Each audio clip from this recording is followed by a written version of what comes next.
kembali lagi bersama Klinik Bimbel. Kali ini kita mau membahas materi tentang transformasi geometri. Sebelum kita bahas lebih lanjut, kita ingat-ingat dulu terkait matriks identitas. Di bab sebelumnya kalian sudah belajar tentang matriks ya. Nah, masih ingat nggak kira-kira bentuk matriks identitas itu seperti apa? Ya, matriks identitas itu yang diagonalnya bernilai 1. Berarti kita bisa tuliskan seperti ini. Nah, nanti bagian yang kiri kita sebut X dan bagian yang kanan kita sebut Y. Nantinya lebih jelasnya nanti akan kita bahas ya. Oke. Kemudian untuk transformasi sendiri itu nanti ada beberapa macam ya teman-teman ya. Transformasi itu pengertiannya adalah sebuah perubahan, misalkan dari suatu titik akan digeser atau akan diubah lokasinya ke posisi yang lain. Nah, itu dari makna dari transformasi. Nah, yang pertama yang akan kita bahas itu terkait translasi. Translasi itu artinya adalah pergeseran. Nah, di sini akan dijelaskan terkait rumusnya dulu aja, baru nanti kita akan coba gambarkan. Translasi atau pergeseran itu memiliki rumus, misalkan ada suatu titik, dia kan pastinya memiliki koordinat X, Y terkait posisinya. Kemudian kalian translasi sejauh titik A sama B. Maka nanti titik lokasi yang barunya itu adalah koordinat X ditambah sama A, kemudian Y ditambah sama B. Kemudian dari situ paham ya? Misalkan kita punya titik letaknya itu di 1,2. 1 itu adalah X, 2 itu adalah Y. Kita translasikan sejauh 3 sama min 2. Maka A aksennya atau letak titik yang barunya itu adalah X, kita tambah sama A, koma Y kita tambah sama minus 2. Jadi titik koordinat yang baru itu adalah 4,0. Sampai situ paham ya? Jadi kalian tinggal masukkan saja ke rumus dari translasinya.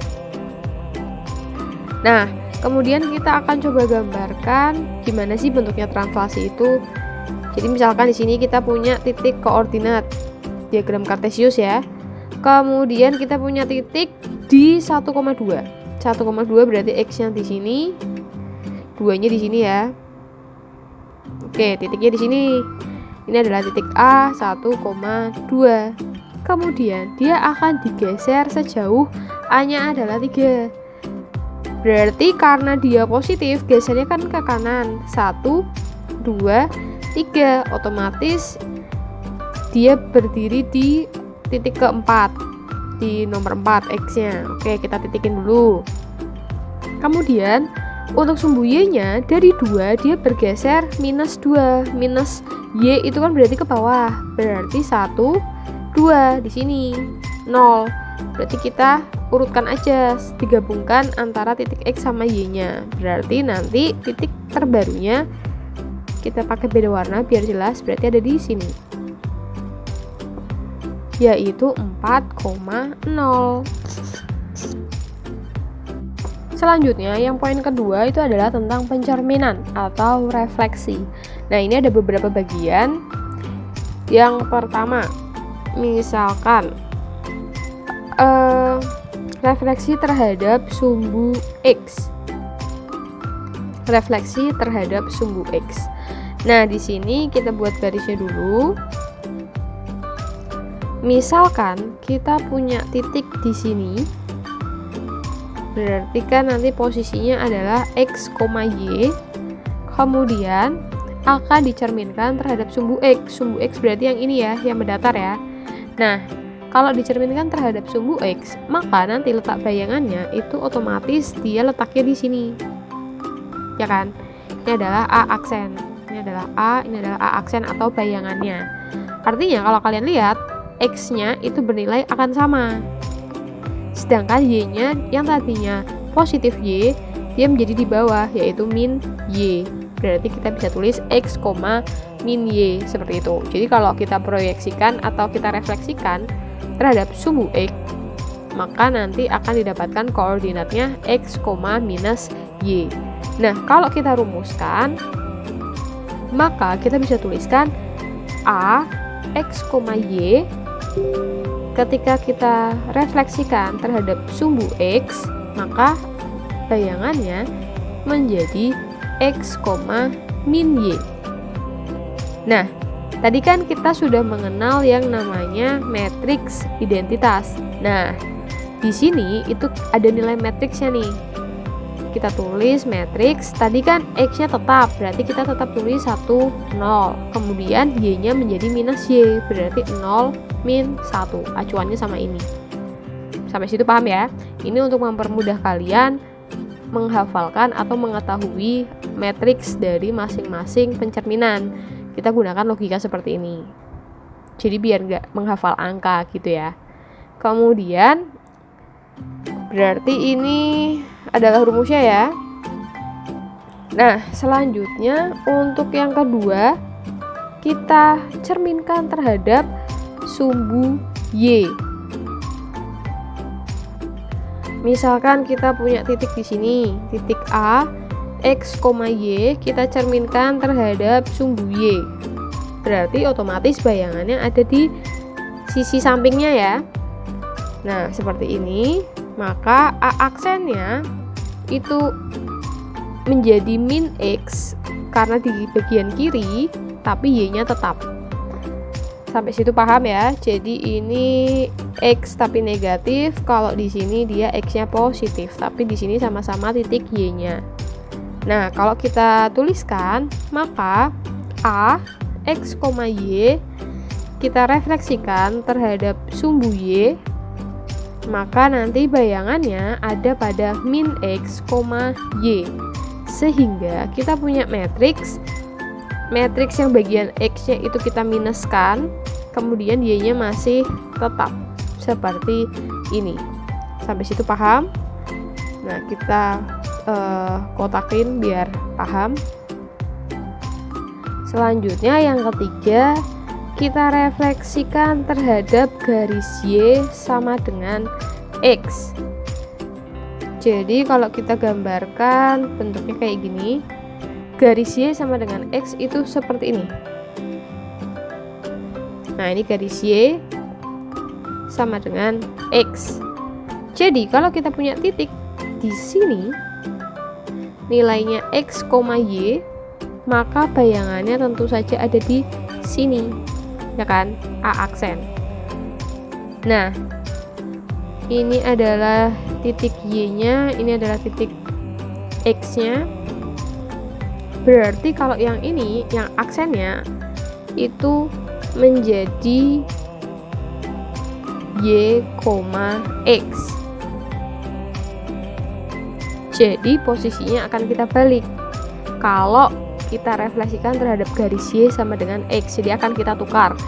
X-nya kita ubah jadi Y, Y-nya kita ubah jadi X. Atau kalau misalkan kita mau menuliskan rumusnya menjadi A, X, Y, kita refleksikan terhadap Y sama dengan X menjadi titik bayangannya berada pada Y, X.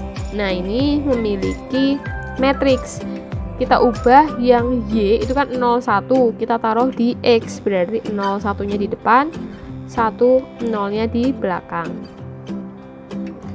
Kemudian yang kondisi keempat, di mana kita refleksikan garis Y sama dengan minus X. Nah, kalau kita gambarkan garis Y sama dengan minus X itu bentuknya kayak gini, kebalikannya. Y sama dengan minus X ya. Jadi kalau kita punya titik di sini, artinya nanti dia akan di sini. Ini titik A aksen. Nah, kita langsung tuliskan saja. Kalau garis Y sama dengan min X, maka titik A, X, Y kita refleksikan dengan Y sama dengan minus X, maka titik bayangannya berada pada, kan tadi dibalik ya seperti sebelumnya, tapi kita perlu minuskan y, min x. Untuk metriknya sendiri juga kita minuskan menjadi 0, min 1, 0. Selanjutnya kondisi kelima, kalau misalkan kita refleksikan garis X sama dengan A. Garis X sama dengan A, kalau misalkan mau coba kita gambarkan, itu berarti seperti ini. X sama dengan A, misalkan direfleksikan terhadap, nah ada garis di sini. X sama dengan A. Langsung saja masukkan ke rumus. Rumusnya adalah titik A, X, Y, kita refleksikan Rx sama dengan A, maka nanti A aksennya menjadi 2A min X, Y. Tidak ada nilai matriksnya ya, jadi langsung ke rumus, masukkan aja. Kemudian kalau misalkan garis Y sama dengan B, maka kita akan masukkan garis Y sama dengan B, itu berarti nanti seperti ini. Nah, Y sama dengan B. Kita masukkan, ini juga sama, ada rumusnya langsung. X, Y, kita refleksikan RY sama dengan B, maka nanti bayangannya adalah X, 2B min Y.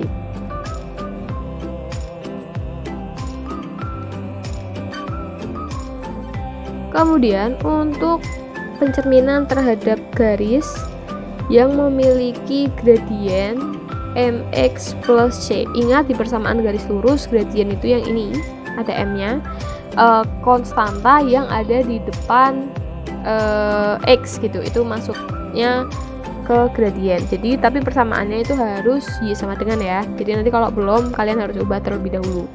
Nah, di sini langsung saja kita masukkan ke rumus. Jadi rumusnya adalah, misalkan di sini ada x aksen, y aksen, berarti bayangannya sama dengan, nanti kita langsung memasukkan 1 min m kuadrat per 1 plus m kuadrat, kemudian 2m per 1 plus m kuadrat, kemudian di sini sama 2m per 1 plus m kuadrat, m kuadrat min 1 dibalik per 1 plus m kuadrat.